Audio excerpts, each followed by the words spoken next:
बिस्मिल्लाहिर्रहमानिर्रहीम। अस्सलाम वालेकुम डियर स्टूडेंट्स,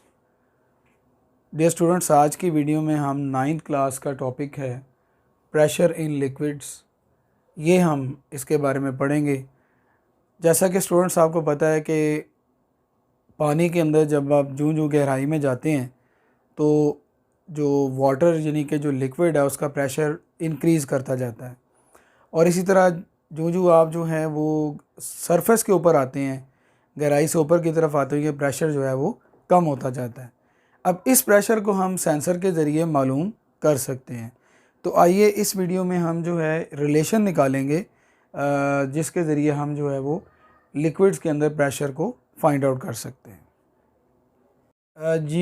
डियर स्टूडेंट्स, ये देखें, ये डायग्राम में ये सिलेंडर है, सिलेंडर के अंदर लिक्विड है और ये एक ऑब्जेक्ट है जिसको हमने क्या किया है, इस लिक्विड के अंदर जो है वो ये यहाँ से इसको जो है वो छोड़ा है और इसके अंदर ये यहाँ पे ये इमर्स्ड है, ये नहीं, ये नीचे की तरफ जा रहा है, डूब रहा है। इसलिए हम स्टेटमेंट लिखेंगे consider an object of surface area A. ये एक ऑब्जेक्ट है, ठीक है, इसका सरफेस एरिया ए है और ये इमर्स्ड है, यानी ये डूबा हुआ है पानी में, in a liquid at a depth H. यानी कितनी डेप्थ में है ये देखें, हमने इसको शो कर दिया है एच से, तो एच इसकी जो है वो हाइट या डेप्थ होगी। और ये ऑब्जेक्ट बेसिकली जब हम इसको ड्रॉप करते हैं वाटर में, पानी में, तो आपको पता है कि ये नीचे की तरफ जा रहा होता है, तो ये बिल्कुल सरफेस पे जाने से पहले यहाँ पे हम इसको जो है वो कंसिडर कर रहे हैं कि इस जो ऑब्जेक्ट है इसकी जो डेप्थ है वो क्या है, एच है। तो आइए हम आगे स्टेटमेंट्स लिखते हैं। देखें, इसमें सरफेस एरिया हम जो है फ़र्ज़ कर चुके हैं कि ये क्या है, ए है, तो ये हम सबसे पहले लिखेंगे, ठीक है। तो हम लिखेंगे सरफेस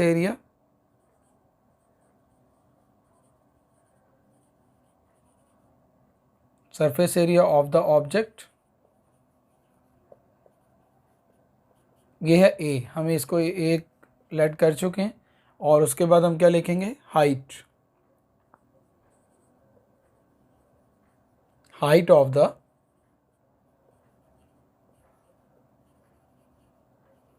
लिक्विड अबव ऑब्जेक्ट। ये देखें स्टूडेंट्स, ये बड़ा ज़रूरी है कि ये ऑब्जेक्ट है, इसके ऊपर ये जो हाइट है, ये हम बेसिकली ये हम हाइट ले रहे हैं कि ऑब्जेक्ट के ऊपर जो हाइट है बेसिकली लिक्विड की वो कितनी है, उसको हमने एज कहा है। इसी तरह ये दो चीज़ें जब हमने लिखी हैं तो इसके साथ जो चीज़ इंपॉर्टेंट है वो आगे आएगी, mass. So mass of liquid cylinder जो है इसका हमने मैस भी फाइंड आउट करना है, तो ये हम लिखेंगे मैस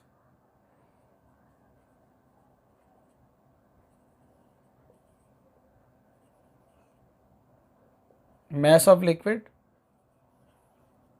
सिलेंडर, ये एक्चुअली हमने फाइंड आउट करना है, ठीक है। इसको हम स्मॉल एम से जाहिर करते हैं। अब ये तीन चीज़ें आपके सामने आ गई हैं। अब हम एक रिलेशन लिखेंगे। रिलेशन जो है वो आपने पढ़ा हुआ है, आपको पता है कि एज डेंसिटी, स्टूडेंट्स आपको पता है कि डेंसिटी किसके इक्वल होती है, density is equal to mass over volume. तो इसको अगर हम देखेंगे, डेंसिटी को हम किससे शो करेंगे, रो से, जिसका सिंबल है, ठीक है। और मैस को हम करते हैं एम से और वॉल्यूम को वी से। तो यहाँ पे रिलेशन क्या बनेगा हमारे पास, अगर हम m की वैल्यू निकालना चाहें तो हम यहाँ पे लिखेंगे this implies that m is equal to, यानी कि मैस, हम इसको जो है वो डेंसिटी को वॉल्यूम से मल्टीप्लाई कर देंगे। तो इसको हम इस तरह से लिखेंगे, रो मल्टीप्लाई बाय v। अब ये आपके पास एक रिलेशन आ गया। यहाँ पे आपने क्या करना है कि आपने v की वैल्यू जो है, जो वॉल्यूम है बेसिकली, वो उसकी वैल्यू आपने लगानी है। और मैं आपको वो वैल्यू लिख देता हूँ यहाँ पे। वॉल्यूम की जो वैल्यू है आप लिखेंगे, सिंस वॉल्यूम जो है वो इक्वल होगा ए, यानी कि area multiply surface area multiply by height. तो वॉल्यूम की वैल्यू जो है वो हम ये वाली यूज़ करेंगे, एरिया मल्टीप्लाई बाय हाइट, और यहाँ पे हम पुट कर देंगे। तो आप देखिएगा ये रिलेशन जो है वो आपके पास क्या आ जाएगा, m is equal to rho into, अब v की वैल्यू पुट कर रहे हैं, a इंटू एच। तो ये रिलेशन आपके पास आ गया। इसका नेम आप कह देंगे कि दिस इज इक्वेशन नंबर 1। अब स्टूडेंट्स आपको एक और रिलेशन आपने ऑलरेडी आप पढ़ चुके हैं जो कि है फोर्स का। तो आप लिखेंगे as force is equal to, आपको पता है कि ये वेट के बराबर होती है, तो for F is equal to W and W is equal to you know M into G, M ji.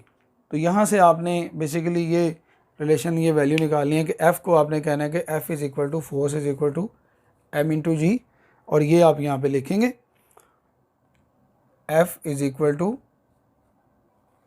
M into G. यहाँ पे आप देखें, गौर से देखें, अगर आप इसको हम इक्वेशन नंबर 2 कह देते हैं, if this is our equation number 2, तो आप इक्वेशन नंबर 1 में देखें m की वैल्यू है ये, तो ये 1 इक्वेशन नंबर 1 से हमने m की वैल्यू इसमें पुट करनी है। तो यहाँ पे आप लिखेंगे बाय पुटिंग या put equation number 1 in equation number 2, तो हमारे पास क्या आ जाएगा, ये हम वैल्यूज पुट करते हैं। f बेसिकली f क्या है, f is equal to m की वैल्यू यहाँ से ले रहे हैं जो कि क्या है, rho multiply by a into height और मल्टीप्लाई बाय g। तो ये रिलेशन डियर स्टूडेंट्स आपके सामने आ रहा है। इसके बाद हम क्या करेंगे कि जो सरफेस एरिया a है, इससे हम जो है वो दोनों तरफ करेंगे डिवाइड। तो मैं यहाँ पे इस साइड पे करता हूँ, इधर हम लाइन लगा लेते हैं। अब हम लिखेंगे जी डिवाइडिंग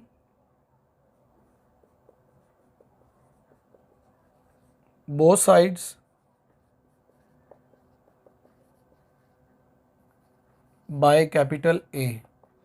अगर हम इस इक्वेशन का नेम जो है वो हम 3 कह देते हैं, तो हम कहेंगे dividing equation 3 both sides bye A। तो ये देखें कि आपके सामने एक रिलेशन क्या बनेगा, F डिवाइड बाय A, और यहाँ पे आ जाएगा rho into A into H into G divided by A। हमने दोनों तरफ जो है वो A से कर दिया डिवाइड। अब आप इसके जो है आप देखेंगे यहाँ पे कटिंग हो जाएगी, कैंसलेशन हो जाएगी, A से कैंसिल हो जाएगा, और आप देखेंगे F ओवर A जो होता है, फोर्स पर यूनिट एरिया जो है, ये बेसिकली किसके इक्वल होता है, बेसिकली ये प्रेशर है। तो आप लिखेंगे यहाँ पे प्रेशर इज इक्वल टू, यहाँ पे आपने क्या करना है, रो लिखनी, रो लिखेंगे, और G multiply by G multiply by H। तो डियर स्टूडेंट्स ये देखें, ये जो रिलेशन आपके सामने आया, बेसिकली इस रिलेशन की मदद से हम क्या करेंगे, हम इस काबिल हो जाते हैं कि हम फाइंड आउट कर लें प्रेशर इन लिक्विड्स। तो ये 2022 के जो एग्ज़ाम हुआ 9th क्लास का फ़िज़िक्स का, उसमें भी ये क्वेश्चन आया। ये बहुत इंपॉर्टेंट रिलेशन है, और बच्चों को हम ये जो है बेसिकली इसको रिलेशन को सीखते हुए करते हुए बड़ी प्रॉब्लम आती है। तो बच्चों मुझे उम्मीद है कि आपको ये इस वीडियो से ये क्वेश्चन जो है वो बड़ा इजी लगा होगा। इंशाल्लाह नेक्स्ट वीडियो में फिर आपसे मुलाकात होगी किसी नए टॉपिक के साथ। तब तक के लिए अल्लाह हाफ़िज़।